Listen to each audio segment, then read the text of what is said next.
What about the station? That's shut down too. So there's no way in or out of the valley.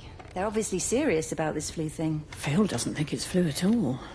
He said he's been practicing medicine for 30 years and he's seen plenty of flu, and he said this doesn't feel right at all. Well, there's nothing of any use on the radio. Sorry I'm late, everyone. Have you started? Yes, but to be honest, there's not really that much to discuss. This quarantine is in place, there's roadblocks and everything. No one really seems to know anything, but people are definitely missing. More of them too, not just a couple of old biddies. No one's seen the Sullivans since yesterday, and the house is just sitting there unlocked. I just got back from the farm. All of Frank's cows died in the night. He's devastated. Poor man. Hasn't he had enough for 1 year? First Mary and now this. Well, if no one's coming in to sort this mess out, we're just going to have to do it ourselves. Barbara, get Phil to do a stock take on medication. Jeremy, put the word out for people to congregate at the village hall. It's best we get everyone in one place for the time being. Good.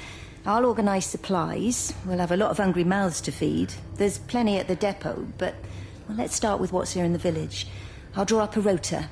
Charlie, you help me with that? Anything for you, Meg?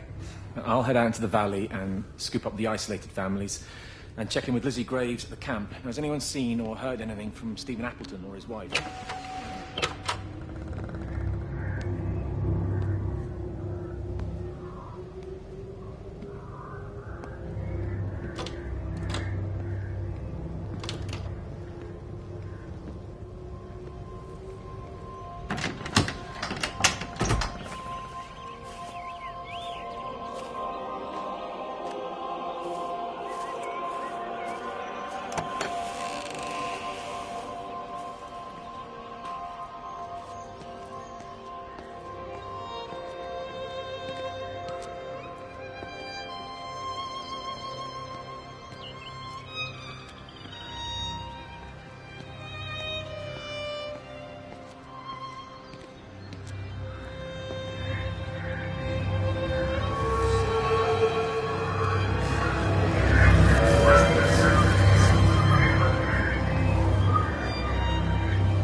Meg?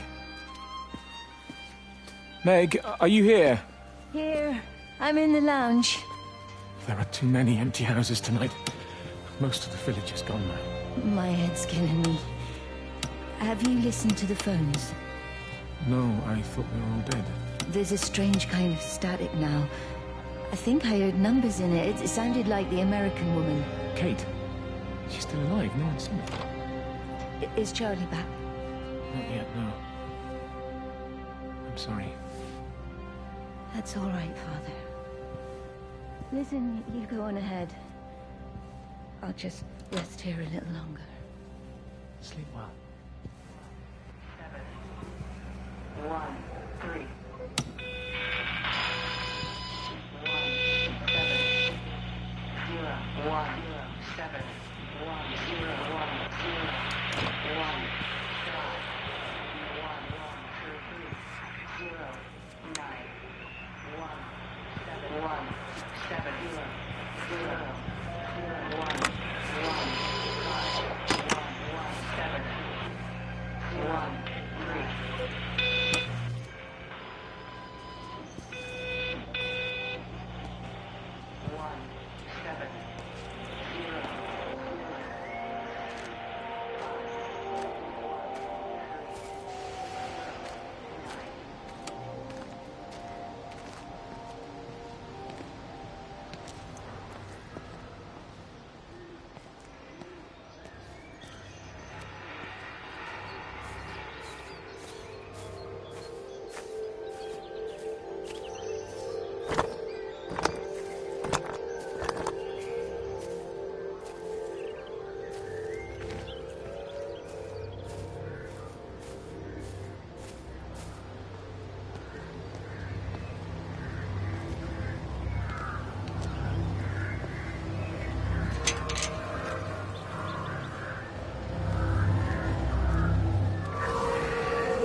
are you doing? I saw you doing that. Stay away from me. Don't come near me. This is people's property. You're scaring them. It's all over the village. It's got into everything. It's so fast. What are you talking about? It's travelling down the wires. Dear God, man, you've lost your mind. Where is Kate? What have you done with her? Don't you understand?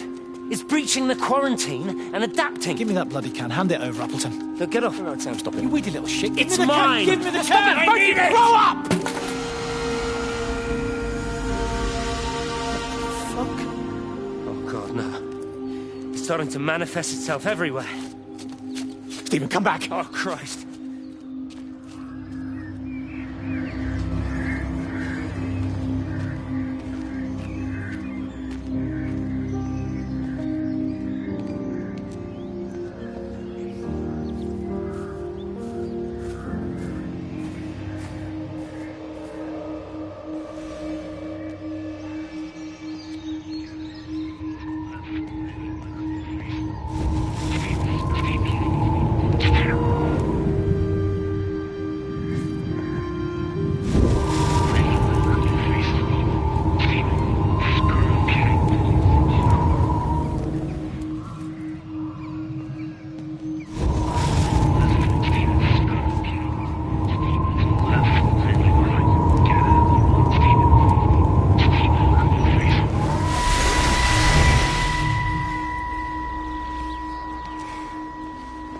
Is everything all right? Get out of my way. Where's Kate? Where do you think she is? Stephen, what's going on? Screw Kate. It's all her fault anyway. What's that mark on your face?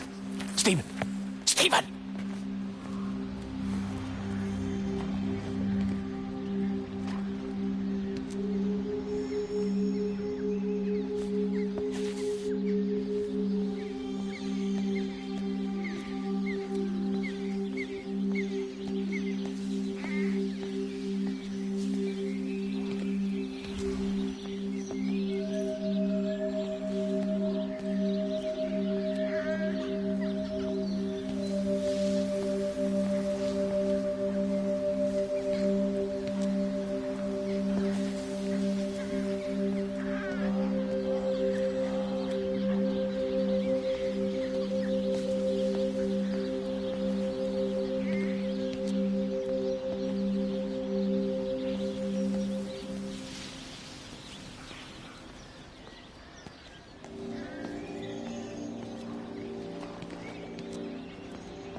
The magnetic field is causing disruptions to phone signals and the rest of the electrics.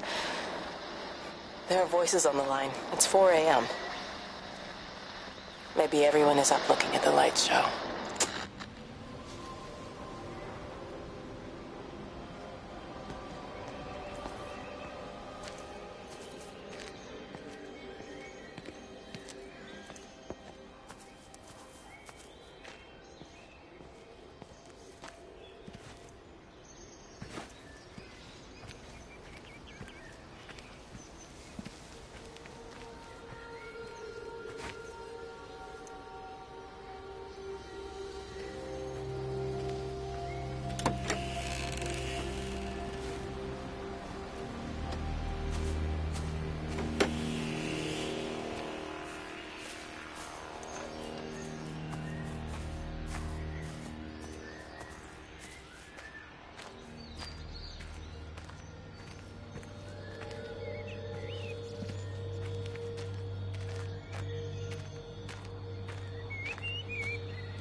You have to make a decision, Lizzie. Especially now. But I do love him, Father. I love them both. He's married.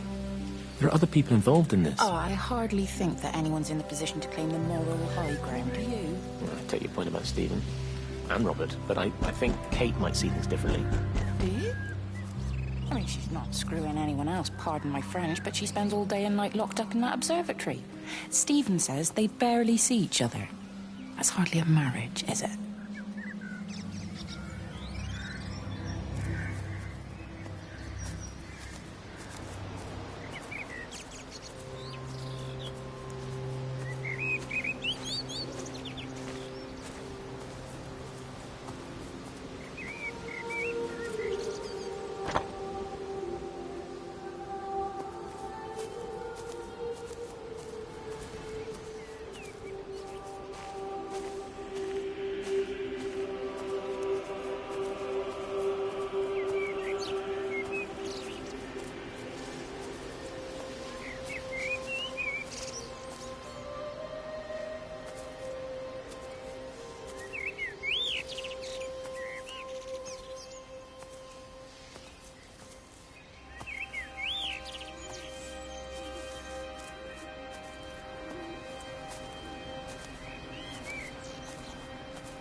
Visual and auditory distortions are becoming more frequent, along with mild convulsions to the left side, all of which support a preliminary diagnosis of intracranial hypertension, occurring as a result of a substantial and rapidly expanding tumor, originating, I believe, within the hypothalamus.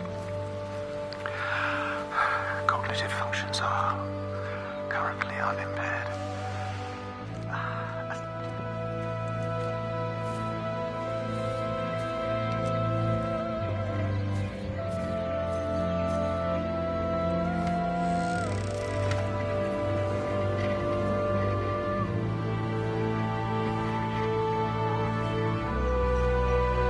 Dr. Wade, here you are. There's a queue of patients a mile long out there. Just send them to the village hall with the others, please, Bob. Doctor, people are scared. Mrs. Gables just called me and said her husband's vanished. She was very frightened. She said there was blood coming out from his ears and his What nose. the hell do you want me to do? Until they lift the quarantine, we're not going anywhere. Just tell them to drink plenty of fluids, stay warm, and follow the instructions on the radio. Dr. Phil, please, you have a duty to your patient. Your nose.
I saw you from the main road.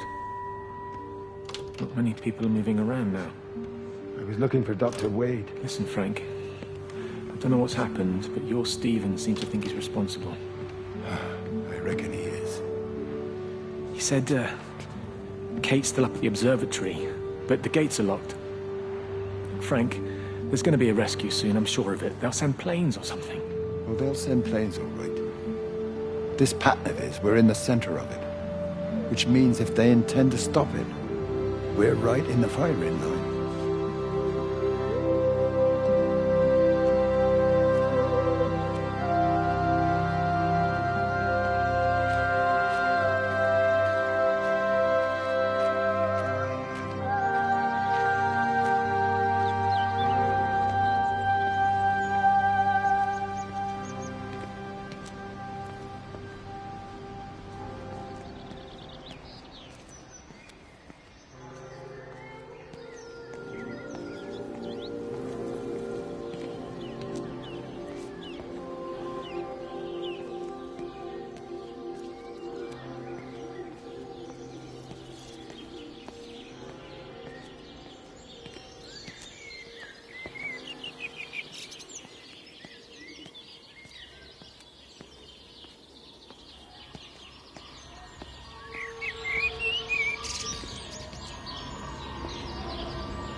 You do look ever so